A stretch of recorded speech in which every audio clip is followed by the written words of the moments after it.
Hi, everyone. I'm Jennifer Acker from the Indo-American Arts Council. We are a 21-year-old organization centered in New York City, and we are dedicated to promoting the arts and artists of Indian heritage, showcasing the performing, visual, and literary arts. The City of Good Death, this beautiful book here,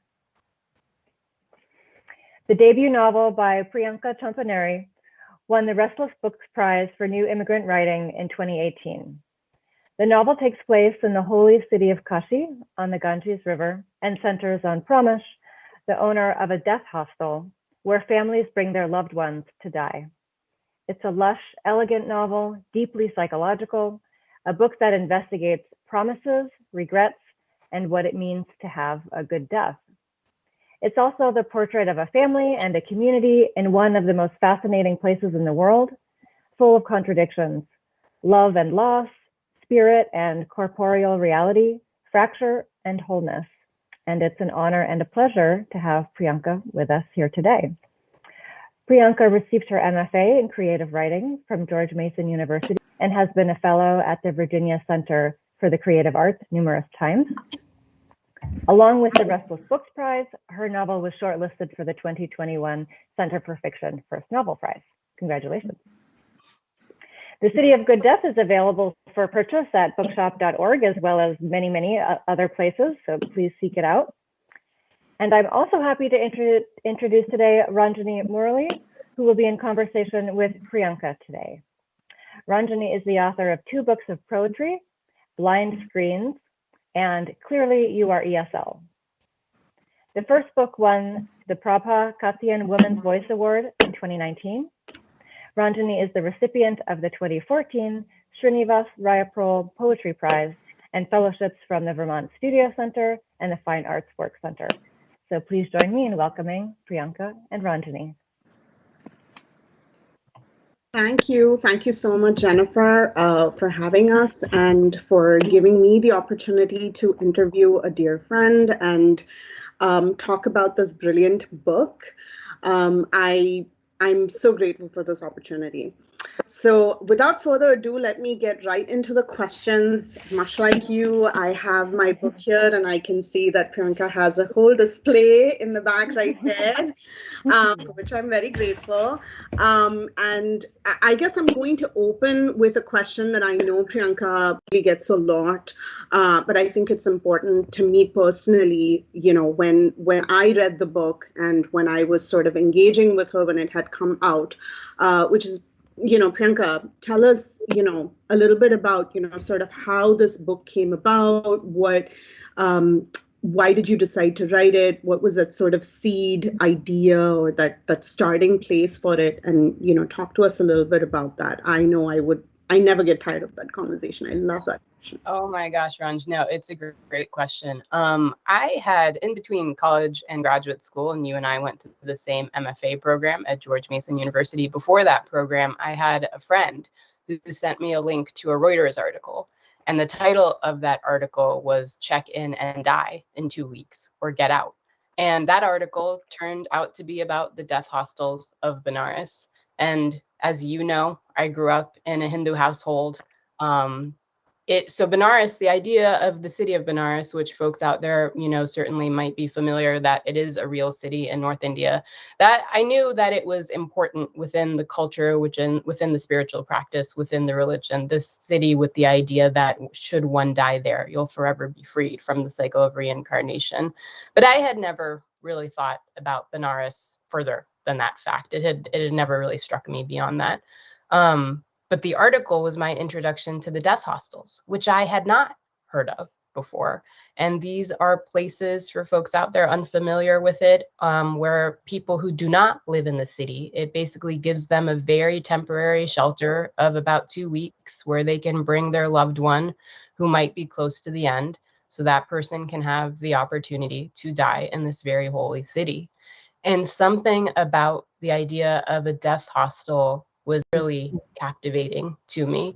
It seemed like something that was so full of expanse. There was just so much one could do with it. And I think it was really hooking into the two different parts of my identity, which you and I have had such lovely conversations just talking about identity. But, you know, the spiritual part of me, the Hindu part of me, the Indian part of me really, really saw the idea of a death hostel as nothing unusual, entirely utilitarian, a very practical solution to something that was just a part of life. Death is a part of that journey of life. It's the end that awaits all of us. So I didn't think there was anything strange in it. But equally, an equal part of my identity is the fact that I am also American. I was born and raised in the United States and educated entirely within a Western education system. And from that point of view, I could see how a death hostel might seem just out of the realm of the ordinary. Mhm. And those two conflicting things and the dichotomy, you know, just presented in this idea of a death hostel, it just really sparked so much curiosity within me. So I just went down this rabbit hole of research. And, you know, Ranj, because you're so familiar with my work, you might know that this book was very, very different for me, because usually in my fiction before, I was starting with some sort of situation, some sort of seed of conflict. And then out of that, character and the story would grow. Well, this book was entirely based on setting. I had this amazing, amazing setting. And then I had to go back and figure out what the story was and really discover what the story was. But the initial seed of it really was that news article that the friend had sent me that just introduced me to the death hostels of Benares. Wow, I didn't know about the article. Maybe we spoke about it, but we've had so many subsequent conversations that it probably slipped my mind. And I was just thinking as you were talking about the setting that, you know, and I was going to ask you this next question, sort of a combination of some of the things that have been popping up in my head. One, sort of death is at the forefront of the novel, right? And then the concept of the death hostel is sort of grounding the story. The setting is grounding the story, as you said. So it just popped up for me. I love all the characters. You know, I have favorites, and you know, I'm not going to mention them yet. But I guess my question about Pramesh, sort of that, you know, the central character, you know, affecting sort of, you know, the plot, so it would, or sort of being that sort of central figure, the protagonist. Did you imagine him in keeping with the setting, or did he just sort of evolve like the story? Like you said, I found the story, or did he just emerge as you wrote? I think it's a combination of the two. It's probably more that he emerged, because as you know, I'm a very organic writer. Something I discovered about myself when I started writing this book, I had created a very detailed outline for what I wanted the book to be. And then when I started writing it, very quickly I realized the book did not want to be that excellent plan I had laid out. And I was going to have to figure out something different. And that something different became this years-long process of discovering what the plot was. And in that process, it was discovering who Pramesh, the main character, the manager of this hostel, was. When I look back at my early notes, you know, it's fun because, as you know, I didn't set out to write a book about Benares. I was so interested in that initial article that I just wanted to learn more about the city and just really put myself there because I've never visited it before in person. And in doing all of that reading for fun, what turned out to be research, this city just built itself within my head. And as the city built itself within my head, characters started populating. But when I look back at my early notes, the voice for Pramesh is so, so different. And his voice aligns with that outline that I had initially thought the book would be. So the Pramesh that ended up on the page in the final version of the book is an entirely different person. And yet he's right. He's the right character for the book because the conflict and the plot of the book ended up being very, very different from that initial outline. He was the most difficult character to write because he's so interior that he was hiding even from me. So it really did take years and years and years to discover and unpeel all of those layers back from him because he was just so interior. But it was even up until the very, very end editing stages, and I'm talking about like a month before my publisher printed advance review copies of this book and I was editing, I was still learning things about him. And this is a book that, as you know, took about 8 or 9 years in entirety, if not more, from the time that I started up until the time I finished edits. So that just shows you how much there was to discover about him. Absolutely. I do remember reading the early draft, and for me too, I think what really resonated for me, and this might sort of take us to the next thing I wanted to talk about, which is sort of how do you navigate writing this character, writing this story? Like you said, the city built itself up for you. As sort of somebody who is very decidedly Indian American, right? And we've had this conversation about, what does it mean? What does authenticity mean? What does it mean to sort of stake a claim over our identity, over those things that are close to us, while sort of negotiating that sort of line where you're like, what is quote unquote authentic, what's not. And the question of authenticity doesn't just, come in for me as far as, the whole, Indian American thing goes, but also, the character himself. When I read the book as somebody who, at this point is sort of fairly established diaspora, I felt very connected, not just to Pramesh and his wife, but also the other characters. I felt grounded in India. I felt like, here is a writer who has located themselves in that milieu, is in that city, is taking me to that place. And it's a Herculean task, because I don't think I would ever be able to, I wouldn't be able to just, if I picked this book up, I wouldn't be able to say this is an Indian American author. So let's talk a little bit about that sort of big question. Oh God, it's a massive, massive compliment, Ranj, because I know we've had so many conversations about identity and how I consider you a real Indian.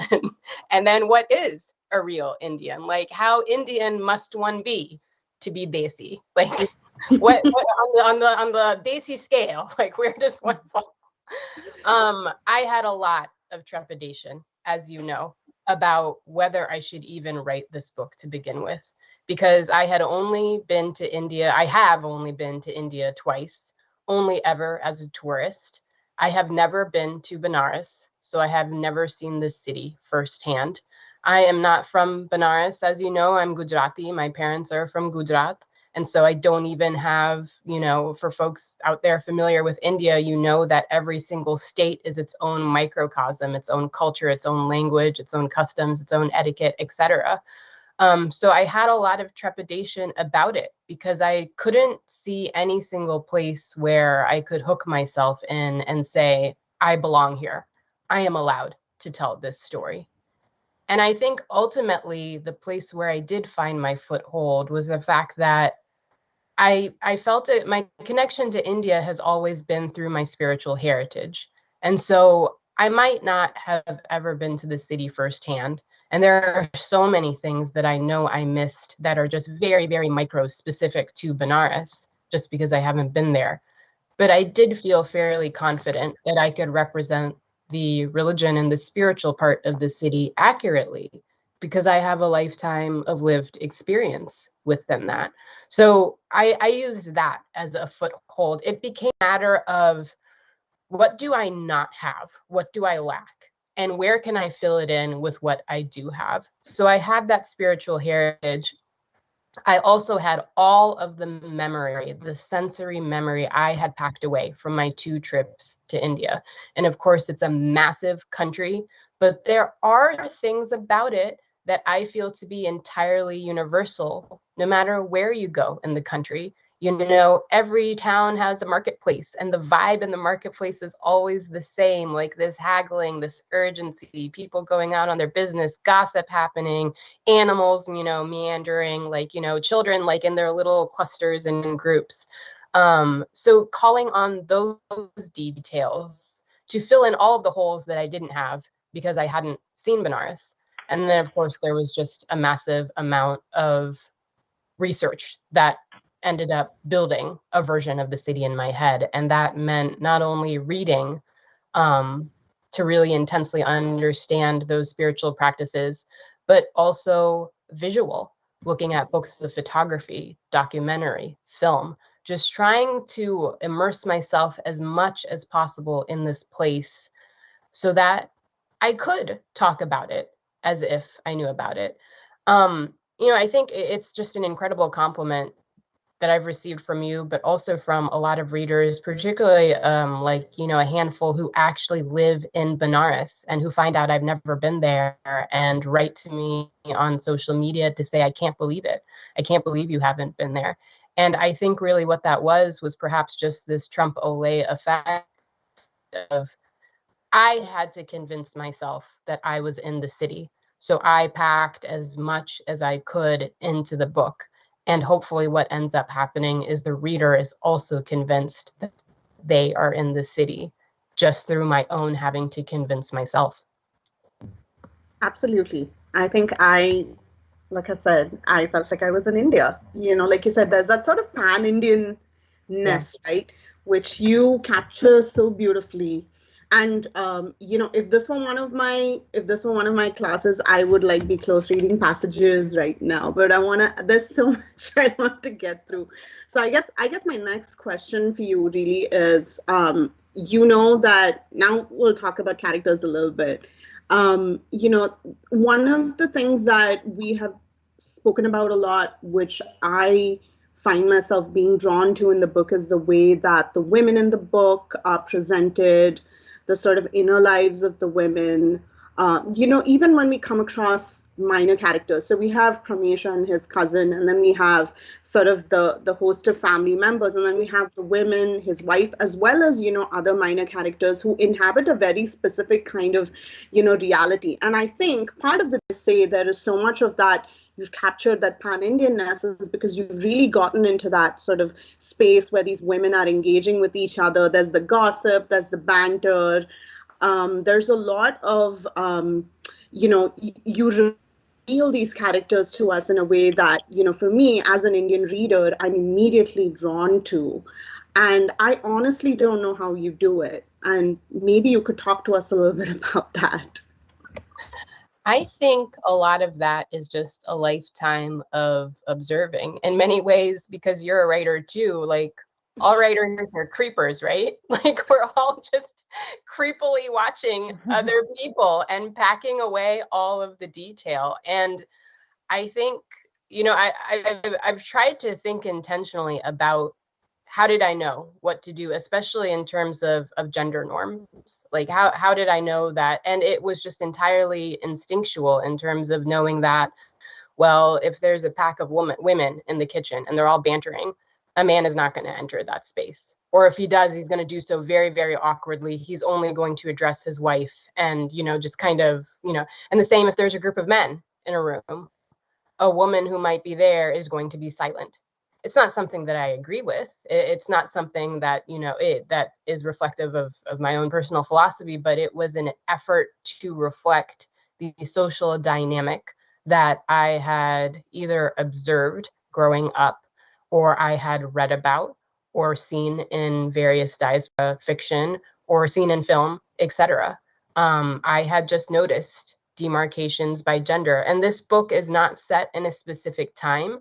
Yet I feel that one thing about India, and I don't think this is a stereotype, although I've seen it perhaps, it can be a stereotype, is that this timelessness about the country. There's definitely a temptation to write about it in a way where time has stopped, essentially. But I do think parts of the country are still like that. Of course, it's an incredibly modern place, but parts of the country, you can just travel into these little pockets where it feels like you've traveled through this portal in time and time has stopped. And so, portraying the gender dynamics in that way was part of that. But it just is a product probably of a lifetime of observation. And even as a child, when in the United States, my parents would take my brother and I to various, Desi family gatherings, and you would see the women would all be clustered in one part of the house, usually the kitchen. The men would all be clustered in another part of the house. And the children, whether male or female, would be allowed to cross between those worlds. But it's just interesting when you pass a certain age, you would see that even the teenagers, they just end up clustering in their different spots. I think that just all fed the instinct in terms of what would the characters do, how would they act, the social customs and the etiquette. That wasn't something I could read in any book. That was something that I just knew. And if I didn't know, then I had people like you or like my parents to read the draft and be like, you got it wrong. But I mean, not to toot my own horn, but I feel like I didn't have too many of those places. There were a couple of places that you all found, but not too many. Right. I mean, I don't want to universalize it, but there is a certain, like you said, there's that sort of Indian, gender dynamic that largely preserves itself across, diaspora gatherings and spaces too. I guess my next question is really sort of, since we're talking on the subject of Indianness, right? We already spoke about the role of death and sort of, its predominance really in the book. Let's talk a little bit about sort of superstition, the role of ghosts. The Western sort of perception of these ideas, these terms is very, very different from the Hindu spiritual tradition, right, that we derive from. And so I guess I know that I know where you stand with regards to superstition, but tell us a little bit sort of how your own, experiences and how your own sort of reality growing up in the US and believing the things that you do sort of fed into the book. Yeah. Well, so Ranjani knows I'm intensely superstitious. It's one of the reasons I have that evil eye hanging back there, just to keep things like on the up and up. And I just view superstition as almost like spiritual insurance, right? Like, the things that I do, and in my household, my mother is intensely superstitious, and she's fabulous because she is an equal opportunity follower of superstition. It doesn't matter which culture or time period it comes from. When she finds out about it, she will immediately and seamlessly adopt it into her life. And these are harmless things, right? Like, you don't open an umbrella indoors. You don't pass salt from sand to, from hand to hand. You don't avoid wearing black on, certain days. Like, these things don't hurt anybody. So my feeling about it, because I'm pretty logical, is, well, why not? Like, if it's going to improve your odds in some way and it hurts nobody, why not? Why not indulge in this superstition? But in terms of ghosts and the supernatural, I've loved fairy tales ever since I was a child. And I think the love comes from just intensely wanting to believe that you could be going about your day to day and something entirely extraordinary could happen. Something that does not align with your reality is still possible. And I feel like that kind of, for lack of a better word, magic, the possibility that magic could exist, it's really, really, it dwindles as we kind of progress as a human civilization, especially now we're living in such a technologically advanced age. We're finding answers to all of the things all of the time. And while that's really wonderful, especially in relation to medicine or finding ways to make people's lives better, it can be melancholy because we're like shrinking the space that mystery can exist in. And I've long felt that the supernatural is really like the last bastion where you can talk about these kinds of magical things without being viewed as kind of like a granola crackpot or whatever, like there is still room for the supernatural. I just am just so captivated by any kind of reality where you can have that easy coexistence between the spectacular and the everyday, because it means that we don't know it all. It means that there still is room for mystery. And with this book, I did not set out to write a story with a ghost in it, but I mentioned that initial outline that I had created quickly had to be tossed out. And this book opens with a dead body being pulled out of the river. Well, when you have a dead body, you have to do something with it. And that something ended up being a ghost coming back to haunt the washroom of the hostel. And it was so much fun for me to play with as a writer, and also very tricky because I felt like just a delicate balancing between, you don't want it to be hokey, but I also did not want it to be so extreme that it would be horror, that it would kind of, enter the horror genre. It had to be something where it was a disturbance to the characters and to their reality, but it was not out of the realm of experience. And the last thing I want to say about it is I just love, I'm sure you're familiar with this too, that within the Indian culture, that space to be able to tell a story and introduce these elements that in a Western culture would be like, no, you're exaggerating. That didn't actually happen. That's not real.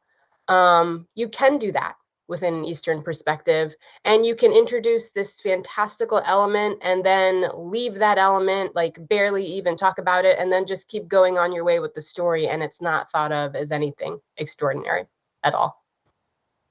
Absolutely. I think there's that liminality that you capture so beautifully. If I were teaching a course on, sort of liminal texts, fictional texts, that are sort of Indian, in that Indian American sort of space, I would pick this book, simply because for me, when I map the themes of the book, the progression of Pramesh through the book, I see him standing on that edge, right? Skirting that edge between, sort of like you said, like what is rational, quote unquote, real versus what is sort of that dreamlike space. What cannot be explained away, or what cannot be explained in these simple terms. When you look at the other characters and the way that they sort of negotiate that, the presence of the ghost. When you look at Pramesh's family, his wife, his brother, when you look at, that opening scene itself, like you said, there's that sort of, there's that liminality that Benares itself stands for, right? Where you are not yet dead. However, you are not entirely alive. You are in that sort of space of reconciliation with your own mortality. And for me, it's like every character in the book embodied that in one way or another, which is not an easy thing to do. So I guess let's just talk a little bit more about craft itself. I know I've seen you write and get this book out. It's been a decade of us engaging and watching, and I know the struggles. I've seen, sort of the challenges. And what would your advice be to folks based on, your own experience of writing and living the process of editing that book? So Lawrence, can you clarify in terms of, well, no, actually, I could just talk about it in general. For me, it was very, very important while I was working on this book to just almost have tunnel vision about it. I started writing this book in my last year of graduate school. And after I graduated, I made a very intentional choice to get a full-time job that didn't have anything to do with writing. And I remained friends with so many people from our program, including, of course, you. But as you know, I made a very intentional choice that I did not want to talk about my writing. I wanted to be friends with folks on a personal level, but I just wanted to keep the writing intensely within myself. And I didn't want to be distracted. And so I would tell folks, if there's a project you want to embark on, there's really no right or wrong way to do it. If you feel like you need a community to be there to give you support, then that's perfectly fine.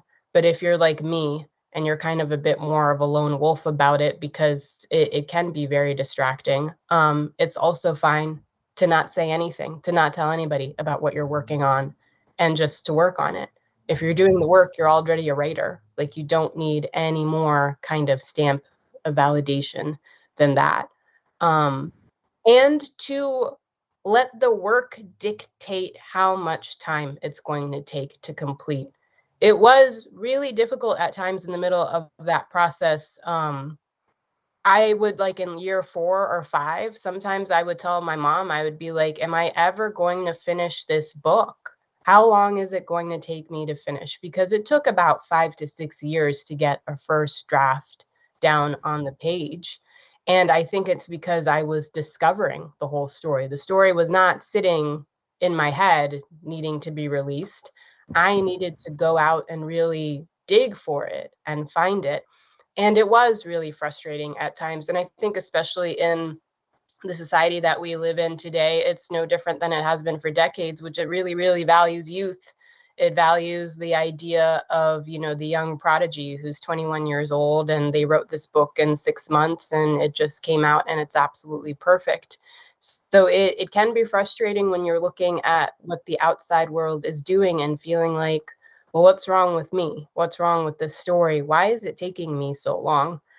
Just try to block all of that distraction out and listen to what the book is telling you to do.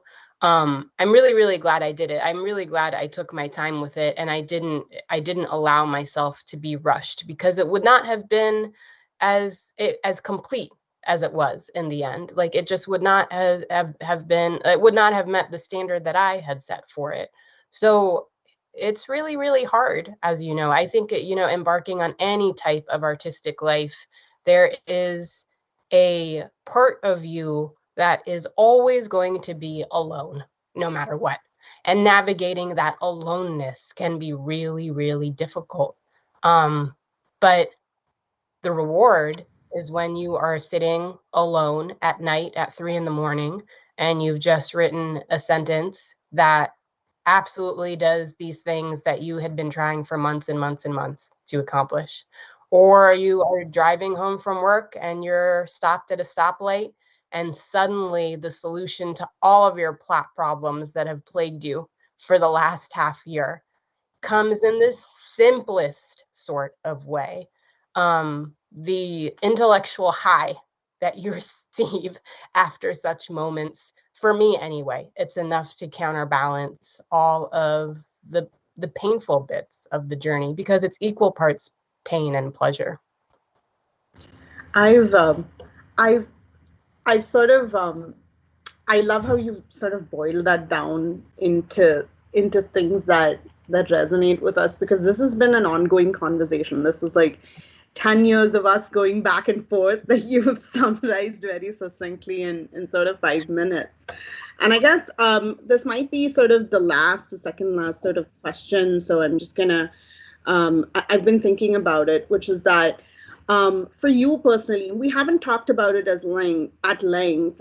What are some, Indian American, South Asian writers that sort of have influenced you? We've sort of loosely kind of touched on it, but if somebody asked me that, by the way, I would be completely flummoxed. So I couldn't list names off the top of my head. Mm-hmm. But in terms of sort of coming back to that sort of the Indian American identity, right? Staking claim over it, writing about it, finding people who are authentically in that space. For me as a writer, it started to matter a lot more than it used to when I was, 21 and in an MFA program. So who are some of those people? What are some of those influences for you? And what are some, even pop culture influences? I suspect I know some of them, but I think everybody should get a chance to hear about them. Yeah, no, I love this question. Well, you already know that my favorite book in the entire world is A Suitable Boy by Vikram Seth. Like, if I only had one book to take around with me for the rest of my life, it would be that book, and it would last me my entire life, because it's just, and it's not, because it's Indian, like that's like, across all of literature, it just contains everything. He contains the entire microcosm of the human experience within that book. So Vikram Seth is a huge, huge influence. Salman Rushdie with Midnight's Children. When I started writing my book and that outline wasn't working, one of the things that really pivoted me to finally get me out of that rut and try something new was reading Midnight's Children, because I was miserable working on that outline and I couldn't figure out what I was doing wrong. And then I read Midnight's Children, and he's having so much fun in that book. You can just tell, like, the writing is just dripping with his enthusiasm, and he just has so much unmitigated glee when he was writing that book. So it was a great lesson for me to just be like, this needs to be a fun process.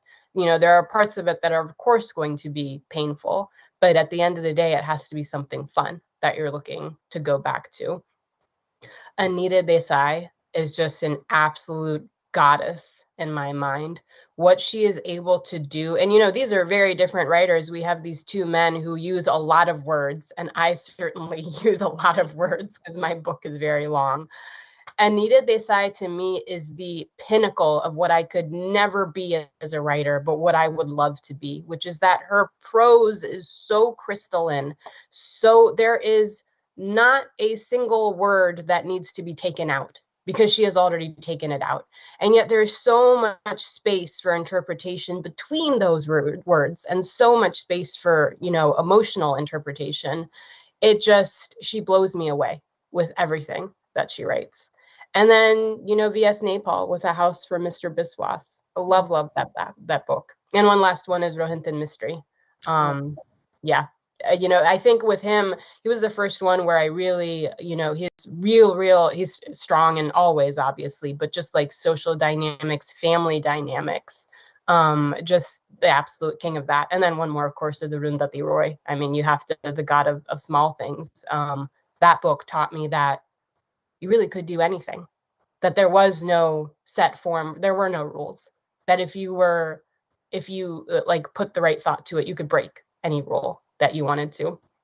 But in terms of other inspiration, I love this question because you and I have both been inspired, and I was inspired by you initially by Chinese dramas, which is all we've been doing in the last year. And I've also transitioned to like Korean dramas, but still, it's mostly Chinese dramas. But this idea, you know, with the pandemic, a lot of us are suffering from a kind of brain fog. And I certainly was. I hit that pandemic wall in 2020. And in 21, I haven't written at all, as you know. And I've really come to peace with that. Like, I think sometimes you just need a very, very long break. But I am finding endless joy and inspiration and just watching and binging Chinese drama after Chinese drama.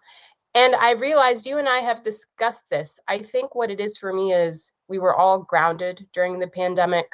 We couldn't go anywhere. And I used to travel quite frequently. And watching these dramas enabled me to travel to a different place that I was completely unfamiliar with the language, with the culture, with everything. And yet I found strange comfort in it too, because I don't want to describe Asia as this kind of monolithic thing, as it so often is characterized as. And yet there are similarities across various Asian cultures where I could kind of hook into it and be like, oh, that's so interesting. Like, we do this too. Like, oh, look at this. Like, I understand this dynamic because we do this too. It's not something that's done in the Western perspective at all, but I get it. And so, I don't know. I just find so much comfort in it. And whether it inspires me down the line or not, I don't know. I do know that I tend to be a very curious person and just like indulging in a lot of different interests in a lot of different fields. And it's never with the intent of, oh, I might use this later. But I do know what invariably happens is that maybe 10 years down the line, you're working on something, and then your brain just pops with this factoid or this bit that you absorbed a very long time ago. But now you need it. Now it's there at the forefront. So you just never know. It just, inspiration comes from everywhere. And I think the best way to go about it is just to follow whatever is intriguing to you. And right now for you and for me, it is those Chinese and Korean dramas. And it's a great thing, I think, for us to just talk about too when we're tired of talking about writing, to just, you know. It is. Our show. Maybe, like you said, we'll find some way to sort of combine our hobbies, quote unquote, and our writing interests into some excellent fusion Indian Chinese. Anybody's looking for a script, Ranjani and I, we can write one. At this point, we've watched so many of these shows that we really could probably write a script. It would be so much fun. I mean, why not? It would, and I think that's where popular culture and visual media really, sort of. I know we talked about a lot of movies set in Benares when you were writing the book, right? And so there are ways to sort of combine these things for things to feed into each other that we perhaps often tend to dismiss as serious, right? Right. Yeah. But one thing I love about you is that you just are an inhaler of pop culture, and I am too, because everything is a learning experience. There's something to be learned from everything, from like quote unquote like trashy pop culture to the serious and the highbrow. It's all part of the microcosm of life, and it's all like it's all on the spectrum of art. If you're getting enjoyment out of it, who cares where it lies on that spectrum? Absolutely, exactly. And I think one sort of really sort of quick question at the end, which is that for you, I guess my question is that for you, how much did the sort of MFA experience or the writing workshop experience, how much is that sort of central to you? Because a lot of these things, the pop culture, visual media, the things that we love, that we enjoy, are not necessarily things that we share in common with other people outside of us, perhaps. So when you take a book like this to an editor, or when you workshop it in an MFA program where people aren't necessarily familiar with sort of Indian American culture or other things, what happens for you in those spaces? Just if you could kind of quickly talk about that. Well, I made a really concerted effort to not ever workshop this book within, and I do have a writing group, and when I was done with the first draft, that was many, many years after being out of the MFA program, I did pass it around to the writing group. I think it's really hard to workshop a novel, no matter, what culture you might be writing from. In terms of my experience as an Indian American writer in an MFA program, we were reading all Western literature written in English, which is fine. I have spent a lifetime on that kind of diet.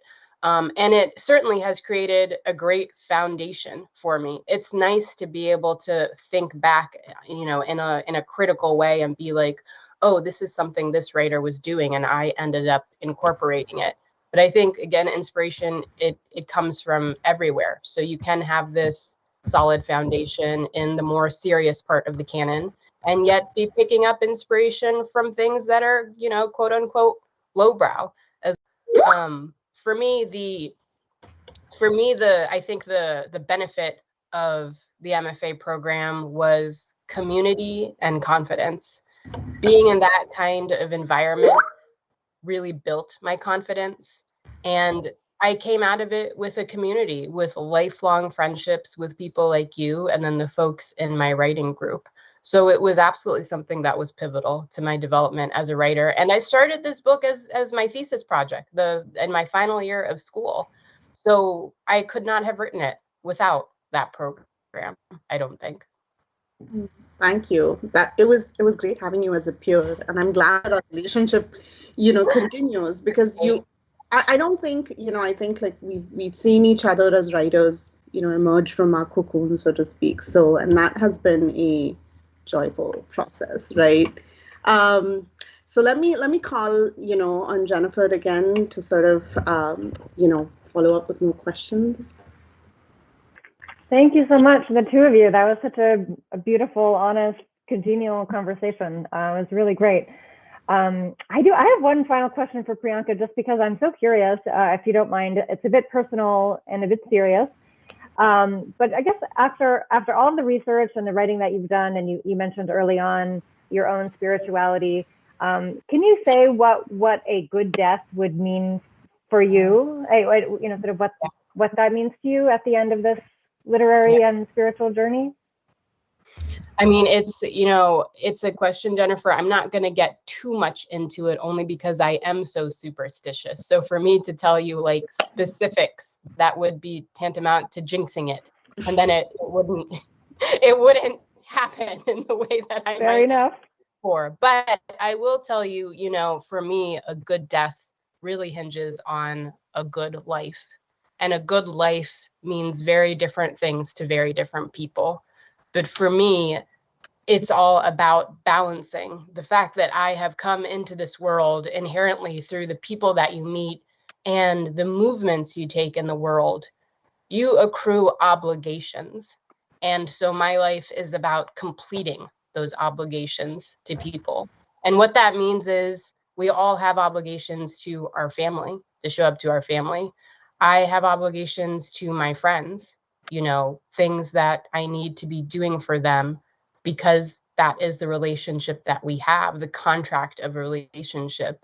And then just obligations as being a human being living in this modern age in this society. What sort of obligations do you have to the people around you and the things that you are supposed to be doing just to make your way through the world? For me, if I can come to some sort of balance where I feel like I have balanced the scale and I have, for every movement I have taken, I have sort of paid for that movement by giving back in some sort of intangible way, I think I will feel like that was a pretty good life. And if I had a pretty good life, then hopefully, fingers crossed, no matter how long that life might be, hopefully that will result in a good death. Thank you. I think that's a wonderful answer. So on behalf of the IAAC, I want to thank both of you so much, Priyanka and Ranjani, for joining us today. It really was a wonderful conversation. Please do buy this beautiful book. It's really, really terrific. You won't be disappointed. And to all of you out there, please join us again for our subsequent programs. And you can go to the IAAC.us website to see what's next. So thank you for joining us.